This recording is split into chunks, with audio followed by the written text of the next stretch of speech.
अस्सलामु अलैकुम वरहमतुल्लाहि वबरकातुहू। अल्हम्दुलिल्लाहि रब्बिल आलमीन वस्सलातु वस्सलामु अला अशरफिल अंबियाइ वल मुरसलीन व अला आलिहि व सहबिहि अजमाइन व अला मन तबिअहुम व अहब्बहुम अजमाइन इला यौमिद्दीन, अम्मा बाद। फ़अऊज़ु बिल्लाहि मिनश शैतानिर रजीम, बिस्मिल्लाहिर रहमानिर रहीम। हुन्ना लिबासुल लकुम व अंतुम लिबासुल लहुन्न, सदक़ल्लाहुल अज़ीम व सदक़ रसूलुहुन नबियुल करीम व नहनु अला ज़ालिका मिनश शाहिदीन वश्शाकिरीन वल्हम्दुलिल्लाहि रब्बिल आलमीन। इन्नल्लाह व मलाइकतहु युसल्लूना अलन नबी या अय्युहल्लज़ीना आमनू सल्लू अलैहि व सल्लिमू तस्लीमा।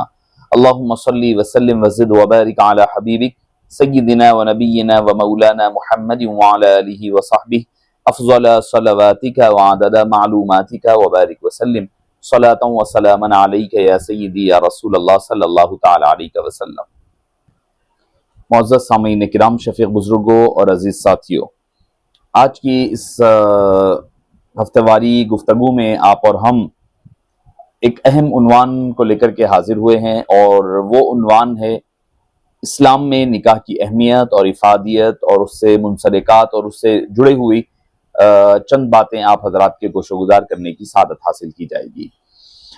मुअज़्ज़ज़ सामीन किराम, शफ़ीक़ बुज़ुर्गों और अज़ीज़ साथियों, शरीयत इस्लामिया में और शरीयत मुतहरा में मर्द और औरत यानी एक खातून एक आदमी के दरमियान निकाह जो है चंद चीज़ों की बुनियाद पर निकाह हो जाया करता है। शरीयत मुतहरा ने इसको यानी ईजाब व कबूल के मखसूस अल्फाज हैं, जिन मखसूस अल्फाज के इस्तेमाल की वजह से एक अजनबी मर्द और अजनबी औरत एक दायमी ताल्लुक़ और रिश्ते में जुड़ जाते हैं, हम उसको कहते हैं निकाह। उसका निकाह, ज़िवाज, कई और जो दो गवाहों की मौजूदगी में इजाब व कबूल के सिर्फ दो लफ्ज़ों की अदायगी से मुनअक़िद हो जाता है। बस वो दो अल्फाज अगर अदा कर दें इजाब व कबूल के, लड़के ने कहा कि मैंने तुम्हें कबूल किया इतने महर पर, लड़की ने भी कबूलियत का इक़रार कर लिया, दो गवाह मर्द हजरात मौजूद हों, तो फिर यहाँ पर लड़का और लड़की का निकाह हो जाया करता है। वो दायमी रिश्ते में, इज़्दिवाज के रिश्ते में जुड़ जाया करते हैं। अल्लाह अज़्ज़ा वजल ने निकाह को इबादत का दर्जा दिया है और तमाम मज़ाहिब ने इसको हलाल करार दिया। आप इब्तिदा से हज़रत आदम अलैहिस्सलाम से लेकर आका करीम अलैहिस्सलाम तक हर किसी को देख लें, हर किसी की शरीयत मुतहरा में निकाह को हलाल कहा गया और इसको इबादत करार दी गई। आका कुरान करीम में, कुरान मजीद में और आका करीम अलैहिस्सलाम की तालीमात में हमें जा बजा मिलता है कि आपने अपने मानने वालों को इसकी तरफ तरगीब दिलाई है और बहुत सारे फ़ज़ाइल और उसके मनाक़िब का तज़किरा किया है। चंद बातें आप हज़रात के गोशोगुजार करना ज़रूरी समझता हूँ कि सबसे पहली बात यह है कि निकाह अंबिया किराम की सुन्नत है, क्योंकि अंबिया किराम कोई काम भी अपने नफ्स के लिए, अपनी खुशी के लिए नहीं करते। वो जो कुछ भी किया करते हैं अल्लाह को राज़ी करने के लिए किया करते हैं, अल्लाह की रज़ा के लिए करते हैं। तो अब उनका निकाह करना भी उनकी ज़ात की हद तक महदूद नहीं होता, वो भी रिज़ाए वहदहू ला शरीक के लिए हुआ करता है। जैसा कि तिरमिज़ी शरीफ की हदीस पाक में आता है कि आका करीम अलैहिस्सलाम ने इरशाद फरमाया, अरबाउन मिन सुननिल अंबिया वल मुरसलीन, फरमाया अल हयाउ व ताअत्तुरु व सिवाकु व निकाह। फरमाया चार चीज़ें हर नबी की सुन्नत रही है, हया और अतर का इस्तेमाल और मिसवाक का इस्तेमाल और निकाह करना, ये हर नबी की कमोबेश सुन्नतें रही है। दूसरी चीज ये है कि बेनिकाह मर्द और बेनिकाह औरत मोहताज और मिस्कीन है। यानी आका करीम अलैहिस्सलाम ने फरमाया मिस्कीन है वो मर्द जिसकी बीवी ना हो। लोगों ने अर्ज़ किया अगरचे कि वो मालदार है, पैसे वाला है, मालदार है, तब भी वो मिस्कीन है? आपने फरमाया कि हाँ, अगरचे वो बहुत मालदार हो। फिर फरमाया मिस्कीन है वो औरत जिसका कोई खाविन ना हो। लोगों ने कहा अगरचे कि वो मालदार हो। आपने फरमाया कि हाँ, अगरचे कि वो मालदार हो, मगर अल्लाह और अल्लाह के रसूल की नजर में वो मिस्कीन और गरीब है, मोहताज है। आप अंदाजा लगाइए कि निकाह की अहमियत क्या है। हमारे पास बाज वक्त होता यह है कि बड़े लोग, मालदार लोग होते हैं, वो निकाह नहीं करते हैं। भाई पैसा है, सब कुछ है, हमें क्या जरूरत है, काम की वाली की जरूरत पड़ेगी तो काम वाली रख लेंगे, मर्द की जरूरत पड़ेगी तो मर्द रख लेंगे, औरत की जरूरत पड़े तो जो भी है कर लेंगे। नहीं, आका करीम अलैहिस्सलातु वस्सलाम ने फरमाया कि वो मिस्कीन। पहली चीज मैंने कहा कि निकाह सुन्नत है, अंबिया की सुन्नत है। दूसरा काम, ये बेनिकाह वाले लोग मोहताज और मिस्कीन हुआ करते हैं। तीसरा निकाह का जो फायदा है वो है शर्मगाहों की हिफाजत है। आका करीम अलैहिस्सलाम ने फरमाया, ए जवानों, तुम्हें निकाह कर लेना चाहिए, क्योंकि ये निगाह को ज्यादा झुकाने वाला और शर्मगाह की हिफाजत करने वाला है, और जो इसकी ताकत ना रखे फिर वो रोजा रहे। आका करीम अलैहिस्सलाम ने फरमाया कि अगर कोई इस चीज की इस्तिताअत निकाह की ना रख सकता है तो उसे चाहिए कि वह रोजा रखे। तो बेशतर वो लोग जो निकाह की इस्तिताअत रखते हुए भी निकाह नहीं करते, उनके जहन में हमेशा जिनाकारी, हमेशा बुरापन रहा करता है, और जिना इंसान को यकीनी तौर पर ईमान से कोसों दूर ले जाता है। अब जो मुसलमान शादी नहीं करता वो दर हकीकत वो दीन को भी दाव पर लगा रहा है। और एक हदीस पाक बड़ी डेंजर है। आका करीम अलैहिस्सलाम ने इरशाद फरमाया हजरत अक्काफ से कि क्या कि चौथी चीज, चौथा फायदा निकाह का, जरूरत क्यों है निकाह की, बेनिकाह आदमी शैतान का भाई और आलाकार हो जाता है। फरमाया, उन्होंने अर्ज किया, आप सल्लल्लाहु अलैहि वसल्लम ने हजरत अक्काफ से पूछा, अक्काफ क्या तुम्हारी बीवी है? उन्होंने कहा कि नहीं। आपने फरमाया, और तू माल वाला वुसअत वाला है? अर्ज किया, हाँ मैं माल वाला भी हूँ, वुसअत वाला भी हूँ। आपने फरमाया, इस हालत में तू शैतानों के भाइयों में से एक है। अगर तू नसारा में से होता तो उनका राहिब होता। बिलाशुबा निकाह करना हमारा तरीका है, अन निकाह मिन सुन्नती, और तुम में सबसे बेहतरीन वो लोग हैं जो बदतरीन वो लोग हैं जो बेनिकाह हैं, और मरने वालों में सबसे बदतरीन वो हैं जो बेनिकाह मरे। क्या तुम शैतान से लगाव रखते हो?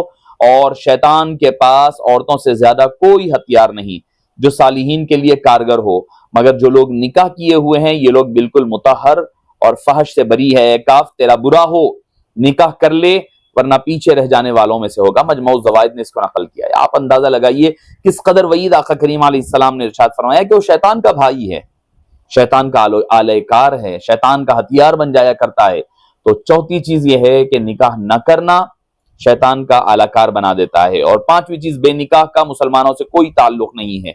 हदीस पाक में मिलता है कि जो शख्स निकाह करने की ताकत के बावजूद निकाह न करे, फलैसा मिन्ना, वो हम में से नहीं है, यानी मेरा उससे कोई ताल्लुक नहीं है। छठी चीज, बेनिकाह का हुजूर से भी कोई ताल्लुक नहीं है, क्योंकि आका करीम अलैहिस्सलाम से इरशाद में मिलता है कि हबीब पाक सल्लल्लाहु अलैहि वसल्लम की तो कई अज़वाज रही हैं, आपने निकाह को पसंद फरमाया। आपने फरमाया, ए आयशा, मुझे इस दुनिया से दो चीजें पसंद है, एक अतर और एक खातून, यानी औरत निकाह के लिए। और एक हदीस पाक में भी फरमाया, व अतज़व्वजुन निसाअ फमन रगिब अन सुन्नती फलैसा मिन्नी। बुखारी शरीफ की हदीस पाक है, मैं औरतों से निकाह भी करता हूँ। साहबे किराम में जब गुफ्तगू होने लगी, एक ने कहा कि हम निकाह नहीं करेंगे, एक ने कहा मैं रात में नहीं सोऊंगा, एक ने कहा फुला फुला, जब तीन साहबा की हमेशा रोजा रहूंगा। आका करीम अलैहिस्सलाम ने फरमाया कि तुम में से कौन है, मैं तो व अतज़व्वजुन निसा, मैं तो औरतों से निकाह भी करता हूँ। फमन रगिब अन सुन्नती, जो कोई मेरी सुन्नत से मुंह मोड़ेगा, फलैसा मिन्नी, तो वो मुझ में से है ही नहीं। तो आप अंदाजा लगाइए, साहबा ने इंसानी फितरत से हटकर अलग रास्ता इख्तियार करना चाहा तो आपने गुस्से का इजहार फरमाया और फरमाया ये मेरा तरीक़ेकार नहीं है। तो सातवां तरीका निकाह करना आपका तरीका भी है, सुन्नत भी है। मन अहब्ब फितरती फलयतसन्नन बिसुन्नती वमिन सुन्नती अन्निकाह। फरमाया, जो मेरी फितरत से मोहब्बत रखता है वो मेरी सुन्नत पर अमल करे, और मेरी सुन्नत में से है कि वो निकाह किया करे। मुअज़्ज़ज़ सामीन किराम, ये है निकाह के, मैंने आपके सामने मुझे जो समझ में आ रहे थे, चार मकासिद जो है, चार फायदे और नुकसानात, निकाह करने के फायदे, निकाह न करने के नुकसानात। मुअज़्ज़ज़ सामीन किराम, दरअसल निकाह एक इबादत है, और निकाह बजाते खुद इबादत नफिल इबादतों से अफजल है, और निकाह की वजह से इंसान के अंदर तकवा और परहेजगारी पैदा होता है, तकवा आता है, जिनसी तस्कीन का जरिया बनता है। इंसान के अंदर जो ख्वाहिशात जिनसी होती है, जो सेक्सुअल डिजायर होते हैं, उन सेक्सुअल डिजायर को थामने वाली चीज का नाम निकाह हुआ करता है। फिर चौथा इसका फायदा क्या होता है कि औलाद का हुसूल होता है, औलाद हासिल होती है, औलाद नस्ल इंसानी की बका होती है, आदमियत फैलती है, इंसान फैलने लगते हैं। फिर आपकी बड़ी उम्र में वो काम आने वाले हुआ करेंगे। और खुद हबीब पाक सल्लल्लाहु अलैहि वसल्लम ने फरमाया कि कल क़यामत के दिन मैं कसरत उम्मत पर इन्नी उबाही बिकुमुल उममा यौमल क़ियामा, कल क़यामत के दिन मैं फख्र किया करूंगा, अल्लाह का शुक्र अदा किया करूंगा। वो कब हो सकता है? जब उम्मत की कसरत ज्यादा हो, फिर उम्मत के अफराद में इजाफा होगा, आराम और राहत का हुसूल होगा। आप समझें कि निकाह का एक बड़ा मकसद यह है कि आदमी को सुकून और राहत मिलता है। राहत और सुकून जी बहलाने का जरिया बनता है। मैं नहीं कह रहा हूं ये बात, माँ है, माँ के जरिए वो सुकून नहीं मिल सकता, बहन है, बहन के जरिए वो सुकून नहीं मिल सकता, भाई है, भाई के जरिए से वो सुकून नहीं मिल सकता। औलाद है, औलाद के जरिए से वो सुकून नहीं मिल सकता जो सुकून आपको बीवी दिया कर सकती है, बीवी देती है। क्यों? कुरान कह रहा है, मैं आप नहीं कह रहा हूं। अन खलक़ लकुम मिन अनफुसिकुम अज़वाजन लितस्कुनु इलैहा व जअल बैनकुम मवद्दतन व रहमा। तुम ताकि उनसे सुकून हासिल करो। ना माँ बाप के लिए कहा कि वो सुकून देने वाले, ना औलाद के लिए कहा, ना भाई बहन के लिए कहा, ना दोस्त अहबाब, सिर्फ बीवी के लिए कहा कुरान ने। तो आप अंदाजा लगाइए, बीवी जो सुकून दे सकती है हर एतबार से, फिजिकली, मेंटली, इमोशनली, साइकोलॉजिकली, जितने सुकून मिल सकते हैं वो आपको वो फराहम करेगी। तो लिहाजा निकाह के मकासिद में अहम तरीन मकसद ये है कि आदमी निकाह करेगा तो उसका अपना मकसद निकाह मुकम्मल हुआ करेगा। वरना अगर आदमी बेसुकूनी की जिंदगी पाएगा, इधर उधर भागता रहेगा, तो मुअज़्ज़ज़ सामीन किराम जो हज़रात, निकाह। और दूसरी चीज, हमारे पास एक बड़ा अलमिया है कि हमारे पास निकाह करने के लिए पहले बैंक बैलेंस होना पड़ता है, घर होना पड़ता है, दार होना पड़ता है, सारी चीजें होनी पड़ती है, तब जाकर के हमारे पास निकाह के लिए हम लोग सोचते हैं। ऐसा नहीं होनी चाहिए कि अगर कोई आदमी बालिग हो जाए, जवान हो जाए, तो उसके लिए निकाह की पहल होनी चाहिए। अल्लाह ताला ने कुरान करीम में क्या खूबसूरत लफ्ज इस्तेमाल फरमाया, हुन्ना लिबासुल लकुम व अंतुम लिबासुल लहुन। वो तुम्हारा लिबास, तुम उनका लिबास हो। लिबास का काम एक दूसरे की हिफाजत करना होता है। लिबास आदमी के मौसम से हिफाजत करता है, माहौल से हिफाजत करता है, गर्दो गुबार से हिफाजत करता है। जब एक आदमी निकाह करता है तो मियाँ बीवी एक दूसरे के लिए प्रोटेक्शन बन जाते हैं। लिबास आदमी के ऐबों को, अंदर के ऐबों को छुपा दिया करता है, सतरपोशी करता है। वैसे ही मियाँ बीवी एक दूसरे की सतरपोशी किया करें, एक दूसरे के लिए पर्दा बना करें, एक दूसरे के लिए लिबास बना करें। तो ये थी चंद बातें जो निकाह से मुताल्लिक आप और हम समाअत करने की सादत हासिल कर रहे थे। मैं चंद बातें इससे ज़िमनन अर्ज करने की सादत हासिल करूंगा, मैं समझता हूँ बड़ी अहम और जरूरी है। पहला जो हमारे पास खराबी, मैंने जैसे अर्ज किया कि हम निकाह के लिए निकाह को मुश्किल बनाए हुए हैं। लड़कों से ज्यादा निकाह को लड़कियों ने आज मुश्किल बनाया हुआ है। हमारे पास होता है कि लड़का का इतना बैंक बैलेंस हो, इतना पैसा हो, इतना लत्ता हो, इतनी उसकी क्वालिफिकेशन हो, वो पीआर हो, वहां का नेशनलिटी हो, वहां का उसके पास इकामा हो, पासपोर्ट हो, तभी हम देते हैं। ये बात नहीं होनी चाहिए। आका करीम अलैहिस्सलाम की ये सुन्नत इस्लामी तरीक़ेकार के से मुनाफी है। देखनी चाहिए, अच्छी चीज है, अच्छे से अच्छा तलाश करे, अच्छे अखलाक, अच्छे किरदार, अच्छा दीनदार लड़का तलाश करे, उसके साथ साथ इल्म, अमल, मेहनती लड़का देख लें, तो ये काफी होगा। प्रैक्टिकल बात कह रहा हूं मैं दीन के साथ साथ दुनिया को भी लेकर चलना जरूरी है। दुनियावी उलूम में भी हो, जॉब वगैरह हो, साथ में मेहनती हो तो वो सब कुछ कर लेगा। पढ़ा लिखा और मेहनती है लड़का तो कुछ भी होगा, जॉब नहीं भी होगा तो आज होगा तो भी कर लेगा, अगर नहीं भी होगा तो वो जॉब की अपना आप खुद कुछ ना कुछ तलाश कर लिया करेगा। मुअज़्ज़ज़ सामीन किराम, शफीक बुजुर्गों और अजीज साथियों, आजकल हमने जो निकाह के नाम पर जो खुराफात को हमने जन्म दे लिया है, उसको हमें खत्म करने की जरूरत है। सबसे पहली बात यह है कि हमने निकाह के लिए एक क्राइटेरिया बनाया हुआ है कि शादी खाना ऐसा होगा और ड्रेस ऐसी होंगी, कपड़े ऐसे होंगे, जेवर ऐसा होगा, चाहे लड़का हो या लड़की हो, हर दो तरफ हो रहा है ये।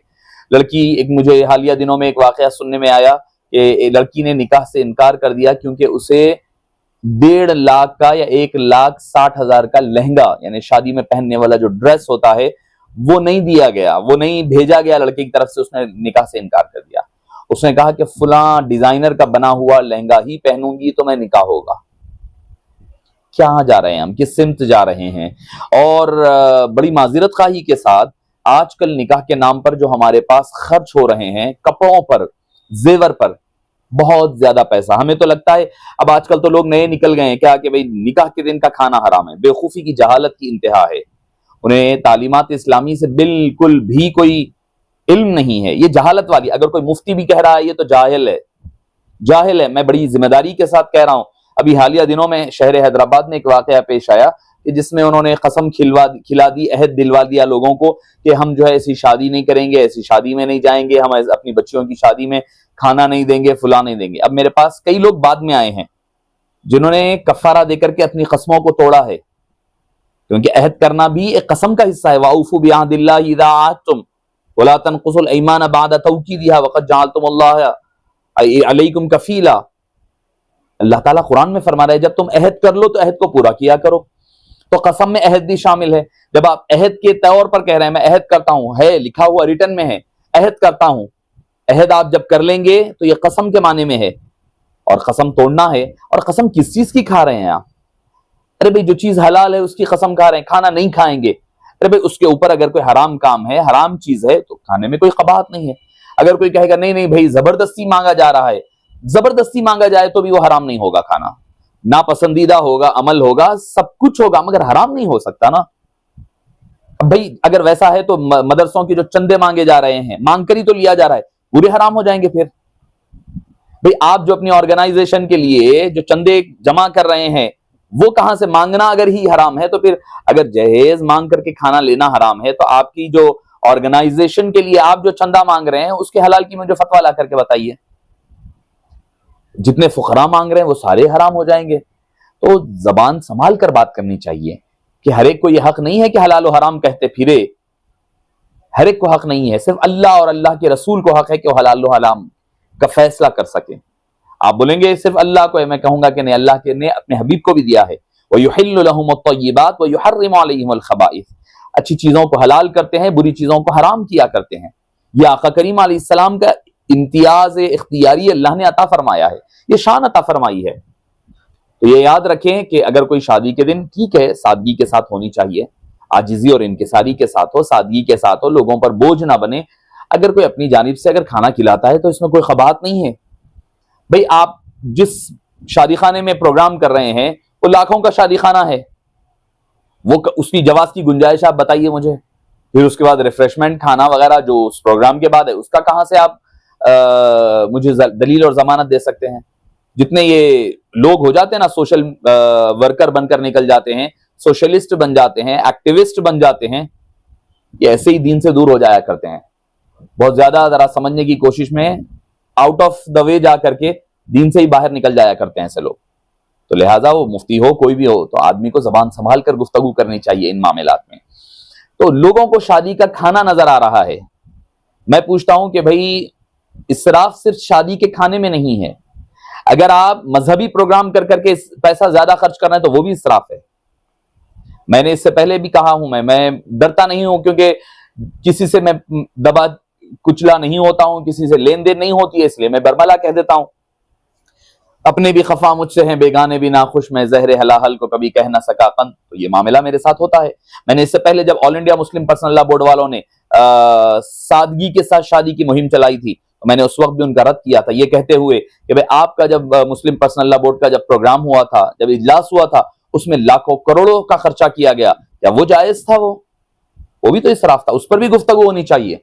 सिर्फ शादी के मौके पर इसराफ इसराफ नहीं होती, इसराफ हर जगह इसराफ है, तबजीर हर जगह तबजीर है।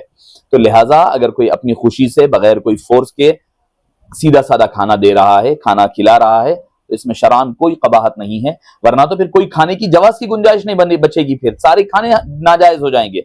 सिर्फ आपको अकीके का खाना बच जाएगा, जो अकीके के बारे में आका करीम अलैहिस्सलाम ने अहादीस में फरमाया है। वलीमे का खाना 2 खाने बच जाएंगे, सारे खाने खत्म हो जाएंगे। फिर आप किसी के घर में किसी की दावत करना भी नाजायज हो जाएगा। अरे जबकि हुजूर अकरम सल्लल्लाहु अलैहि वसल्लम ने जिन लोगों ने आपको दावत दी, आपने दावत को कबूल भी फरमाया है, दावत को आपने इख्तियार भी फरमाया है। फिर हजरत उम्मे हबीबा रदी अल्लाह अन्हा का जो निकाह नजाशी के दरबार में हुआ, आप हदीस उठा करके पढ़ें, इमाम मुस्नद अहमद बिन हंबल की हदीस पाक है। आका करीम अलैहिस्सलातु वस्सलाम ने पैगाम भेजा था, नजाशी को आपने वहां पर अपना वकील बनाया था, उन्होंने निकाह करवाया, खुतबा निकाह पढ़ा और अपनी तरफ से महर अदा किया। उसके बाद लोग जब उठने लगे तो कहा कि बैठ जाओ बैठ जाओ। निकाह के मौके पर खाना खिलाना और खाना ये अंबिया की सुन्नत है।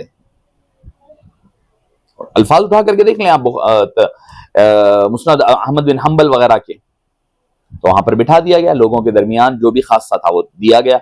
अब कोई कहेगा कि वलीमा होगा, अरे भाई वलीमा तो बाद में जब आका करीम अलैहिस्सलाम के पास तशरीफ लाए, तो वलीमा तो जब होना है, जब शब ज़ुफ़ाफ जब गुरबत होती है तो उसके बाद वलीमा। एक और इसमें भी फिर चल पड़ा है ये कि एक ही दिन निकाह और वलीमा।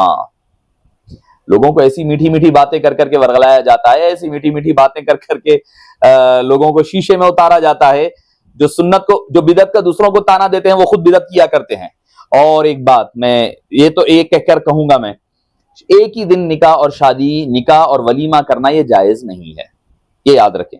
जायज क्या, देखिए वलीमा क्या है, सुन्नत है। सुन्नत क्या है, दूसरे दिन या तीसरे दिन करना सुन्नत है। निकाह जो है, निकाह आज हो जाए, मियां बीवी जब कुर्बत इख्तियार करे तो उसकी खुशी में खाना खिलाया जाता है, उसको वलीमा कहा जाता है। वलीमा दूसरे दिन हो या तीसरे दिन हो, सेम डे करेंगे मियां बीवी की कुर्बत से कबल, तो वलीमा वलीमा ही नहीं होगा, फिर वो खुद एक बिदअत होगी ना। आप सुन्नत करने जा रहे हैं मगर कर रहे हैं बिदात। जरा गौर करें हम क्या कर रहे हैं, किस सिमत पे जा रहे हैं। भाई जवाज है, गुंजाइश बन सकती है, भाई गुंजाइश बन सकती है अगर मियां बीवी को तन्हाई इख्तियार दे दी जाए, तन्हाई में दोनों को जमा कर दिया जाए, जोहर के बाद निकाह हो, असर के बाद दोनों मिल जाएं, मिलकर के मगरिब के बाद वलीमा हो, ठीक है, ऐसे निकाह की गुंजाइश बन सकती है।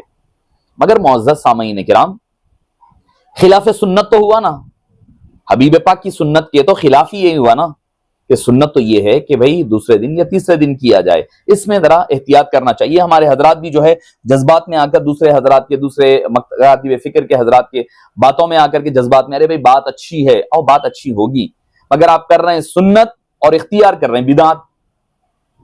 सेम डे वलीमा, आप मैंने खुद देखा है, मैंने खुद एक निकाह के बारे में मुझे पता है कि असर के बाद निकाह हुआ और मगरिब के बाद नौशा मस्जिद से सीधा शादी खाना पहुंचे, दुल्हन रास्ता आ गई, वहीं पर वलीमा हुआ, उसके बाद दोनों अपने अपने घर चले गए।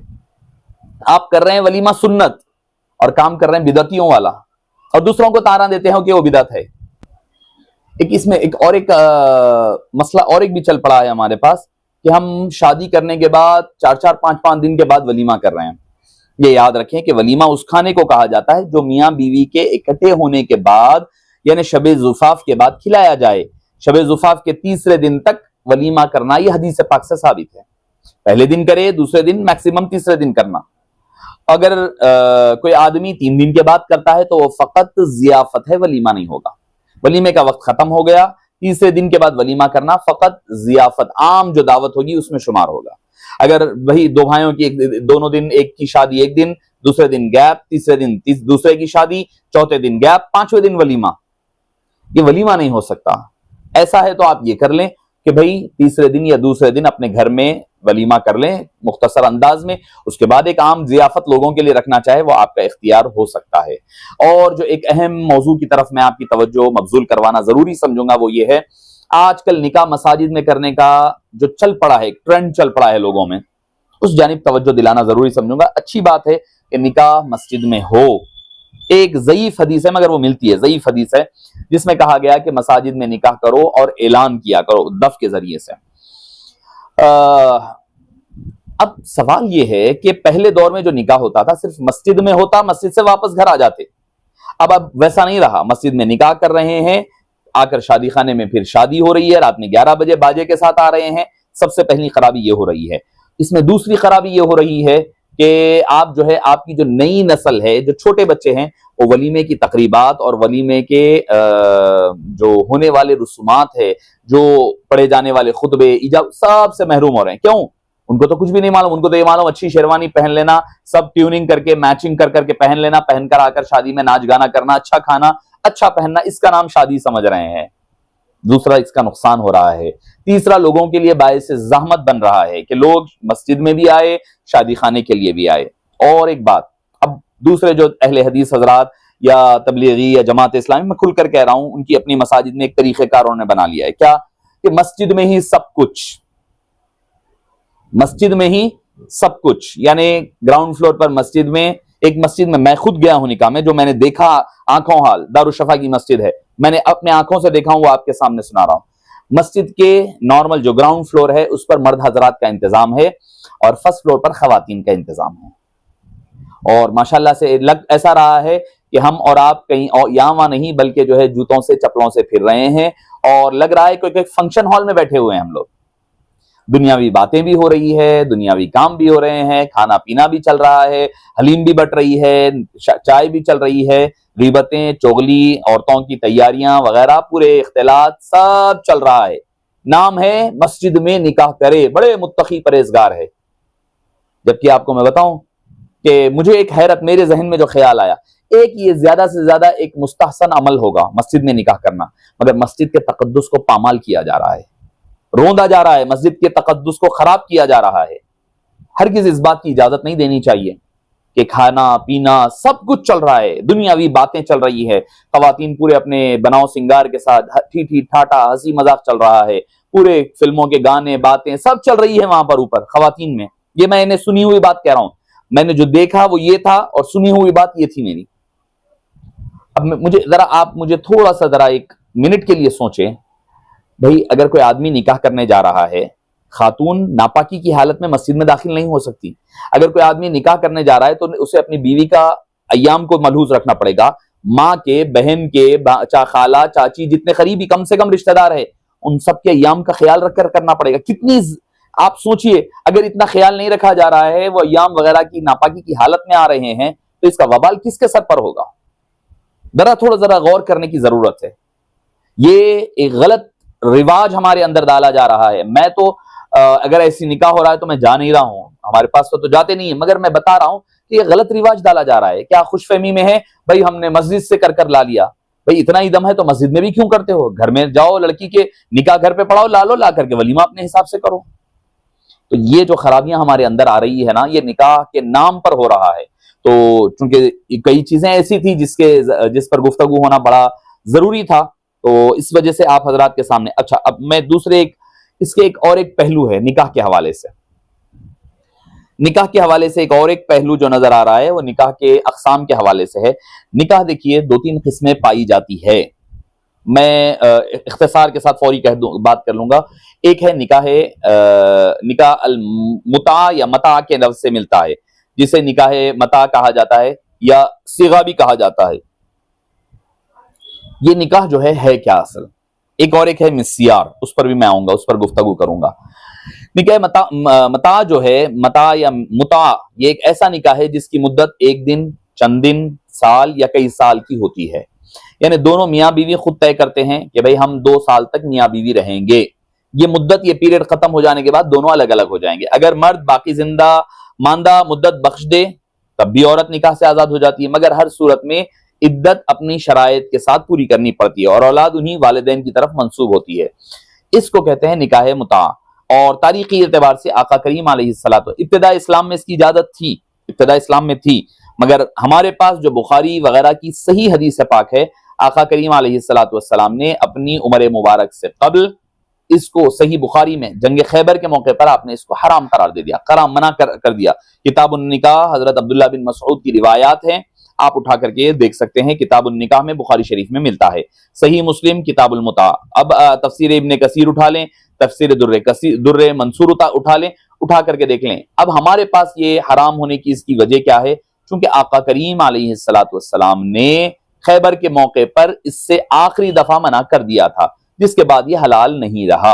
और कुछ अहले सुन्नत वल जमात के तारीखदान कहते हैं कि आप सल्लल्लाहु अलैहि वसल्लम की जिंदगी के बाद अबू बकर सिद्दीक के दौर में इसकी मुमानियत हुई, बास कहते हैं हजरत फारूक आजम की। तो इसी शक की वजह से अहले शिया हजरात कहते हैं कि आका करीम अलैहिस्सलातु वस्सलाम की जिंदगी में फमस्तमताअतुम बिही मिनहुन्ना फआतूहुन्ना उजूरहुन्ना फरीज़ा, इस आयत से वो इस्तेदलाल करते हैं और करते हुए कहते हैं कि भाई सरकार के बाद किसी को इख्तियार नहीं है कि शरीयत में तब्दीली करे। हम कहते हैं कि नहीं, इजाजत है। कैसे? फ़अलैकुम बिसुन्नती व सुन्नतिल खुलफाइर राशिदीन अल महदिय्यीन, तुम पर मेरी सुन्नत। पहले तो ये कि आपने मना फरमा दिया, अब उनकी जो रिवायत है उसके रद्द में कह रहा हूं मैं किताब निकाह मता के बारे में, कि हमारे नजदीक खुलफाए राशिदीन की सुन्नत भी सुन्नत मुस्तफवी का दर्जा रखती है। तो लिहाजा हमारे पास इसके हवाले से कुरान करीम में, अहादीस तय्यबा में वजाहत के साथ हमारे पास इसकी मुमानियत है। तो ये हमारे पास जायज नहीं है, बिल्कुल भी अहले सुन्नत के किसी भी तबके के पास ये जायज नहीं है।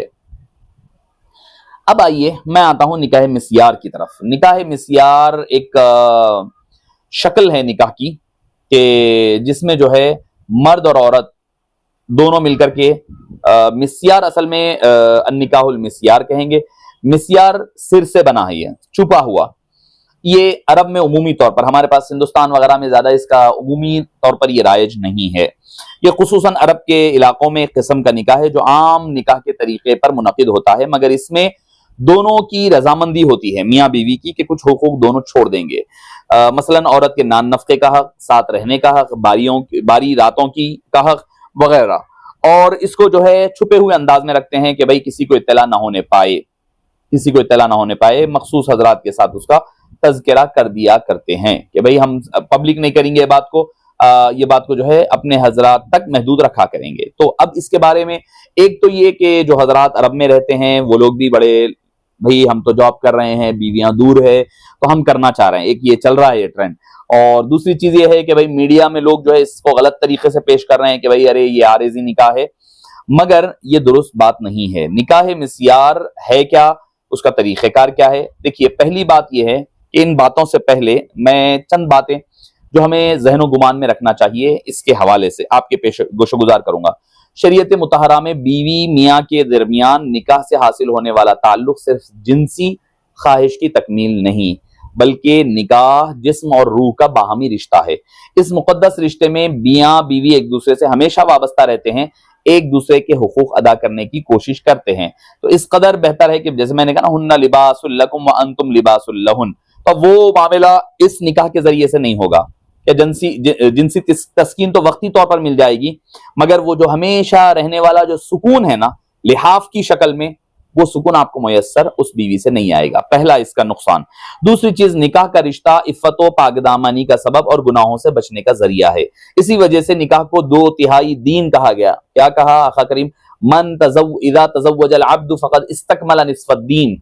जो निकाह करता है तो उसका आधा दिन मुकम्मल हो जाता है। फलयत्तक़िल्लाह निस्फ़ल बाकी। अब उसे चाहिए कि बाकी मानदा आधे दिन के हिफाजत की कोशिश करते रहे। तो लिहाजा मौज़ूद सामीन इकराम, ये दूसरा यानी जानी निकाह करो इस हाल में कि तुम पाकदामनी चाहते हो, मुहस्सनातिन गैरा मुसाफिहातिन वला मुत्तखिदाति अक़दान, मुहसिनीना गैरा मुसाफिहीना वला मुत्तखिदी अक़दान।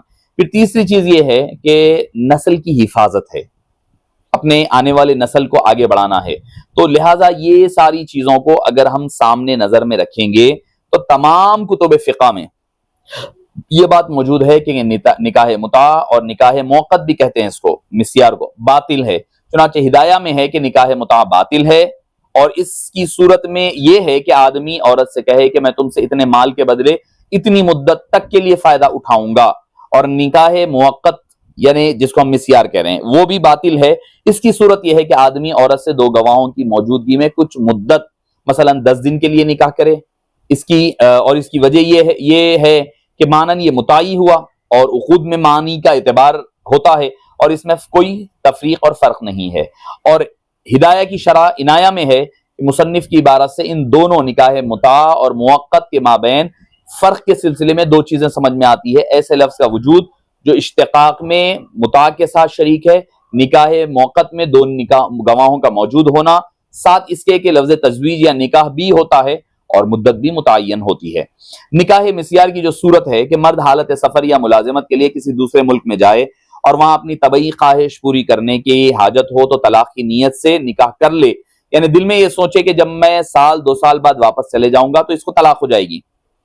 निकाह का बार मर्द पर कम से कम डालने की खातिर औरत क्या करती है कि नान नफके से दस्तबरदार होती है, साथ रहने के हक वगैरह से दस्तबरदार। लिहाजा बीवी अपने मैके में रहती है और मर्द को जब भी मौका मिलता हो बीवी के उस मैके आकर कुछ वक्त गुजार लेता है, अपनी तकाजा पूरा करता है। इसको जिवाज मिस्यार कहा जाता है। इसका हुक्म क्या है? निकाह मिस्यार को अगर निकाह या जिवाज का नाम दिया जाए, लेकिन इस अमल का मकसद निकाह के मकासिद का हुसूल नहीं है, बल्कि असल मकसद एक मुतय्यन वक्त तक, एक खास पीरियड तक एक दूसरे की सेक्सुअल डिजायर्स को पूरा करना है, जो निकाह के शरई मकासिद के खिलाफ है, तो यह जायज नहीं होगा। अल्लामा सरकसी अलैहि रहमा फरमाते हैं, निकाह के जो मकासिद मैंने आपके सामने अभी पेश किया, अगर औरत की हिफाजत और निगरानी, उसका नान नफका, जिना से बचना, अल्लाह के बंदों और रसूल की उम्मत की कसरत करना, हुजूर कल क़यामत के दिन फख्र करेंगे, तो ये सारी चीजें अगर नहीं हो रही है तो वह निकाह नहीं होगा। इस अमल के जरिए से शरीयत मुतहरा की जानिब से बीवी के लिए जो उसूल बनाए गए हैं उसकी सरी खिलाफ वर्जी हो रही है और बहुत से अहकाम का इस्तेहसाल हो रहा है। लिहाजा ये निकाह मिस्यार, इसमें नान नफका भी नहीं दे रहे हैं आप, तलाक देने की नीयत से निकाह कर रहे हैं, या नीयत, सब बातिल शर्तें हैं जो निकाह को खुद ब खुद साकित कर देते हैं और खुद ब खुद साकित हो जाएंगी, निकाह बाकी रहेगा।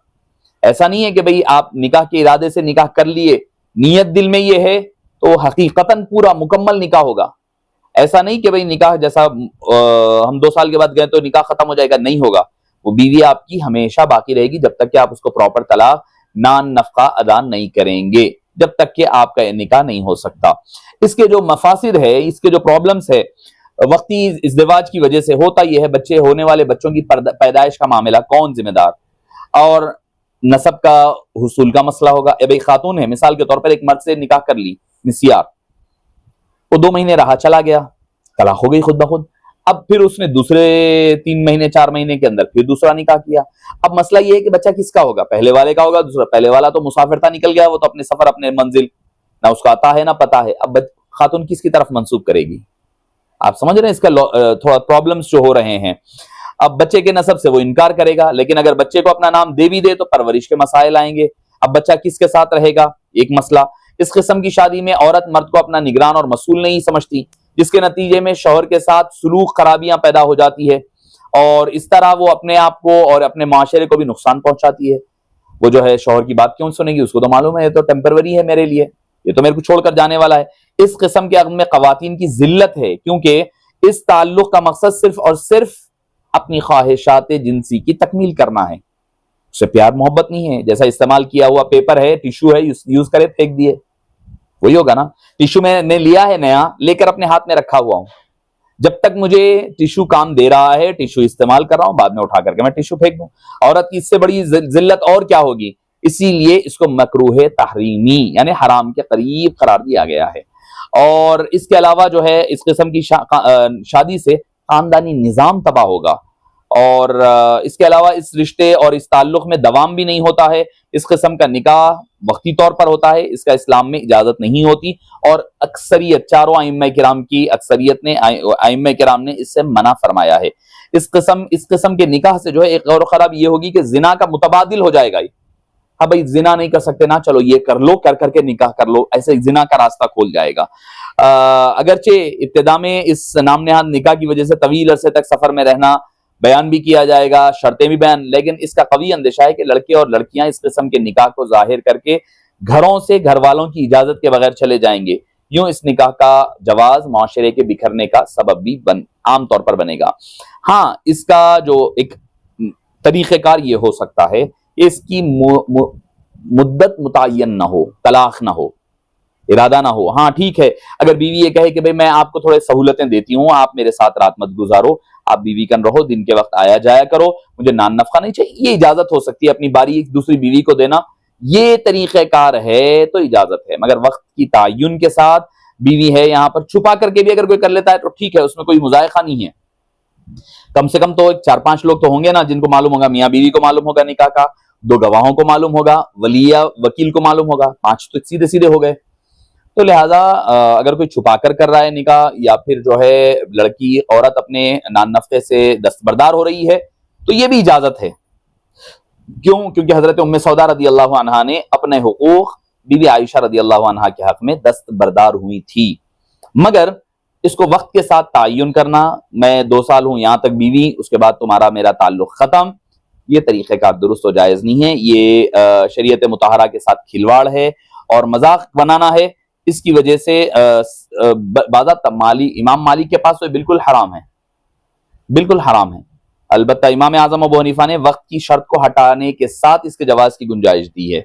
ये मतलब ये कि वक्ती मौक़ती ना हो, उसमें बस वही है कि छुपाना, सिर निकाह सिर भी कहते हैं, ज़िवाज सिर, और नान नफ़े से दस्तबरदारी, 2 चीजें करती है। तो ये तो आम निकाह में भी इस बात की इजाजत दी गई है, इसमें कोई शर्त नहीं रखी गई है। बहरहाल ये चंद बातें आप हजरात, चूंकि हमारे माशरे में आजकल जो चीजें चल रही है तो उन चीजों के हवाले से आप हजरात को गोशोगुजार करना जरूरी समझा गया, इसीलिए आप हजरात के सामने इसकी तफसीलात, वरना तो मेरे पास चारों आइम्मा किराम के अक़वाल है कि उसके हवाले से क्या है। ज़हब जमाहिरुल उलमा इला जवाज़ी निकाह सिर्री व युनसबु हाज़ा अर्राई इला अल-हनफिया व शाफ़िइया वल हनाबिला व ज़ाहिरिया व ज़ैदिया, के ठीक है निकाह को छुपा कर रखने की इजाजत है, मगर दूसरों के नजदीक उसकी भी इजाजत नहीं। इमाम आज़म अबू हनीफा, इमाम मालिक तो कहते हैं कि नहीं, निकाह का ऐलान करना ये निकाह की शराइत में से है, अम्र है तो अम्र वजूब के लिए होता है, वाजिब है कहते हैं ऐलान होना बाज़ाब्ता तौर पर, जब तक कि वो निकाह नहीं हो सकता। तो बहरहाल इस किस्म के कामों से हमें परहेज करना चाहिए। अल्लाह ताला हमें इन कामों से महफूज रखे और हमें दीन पर इस्तिकामत के साथ सही तौर पर चलने की तौफीक नसीब फरमाए। वसल्लल्लाहु तआला वसल्लम अला सय्यिदिना मुहम्मदिन व अला आलिहि व सहबिहि अजमाइन वल्हम्दुलिल्लाहि रब्बिल आलमीन।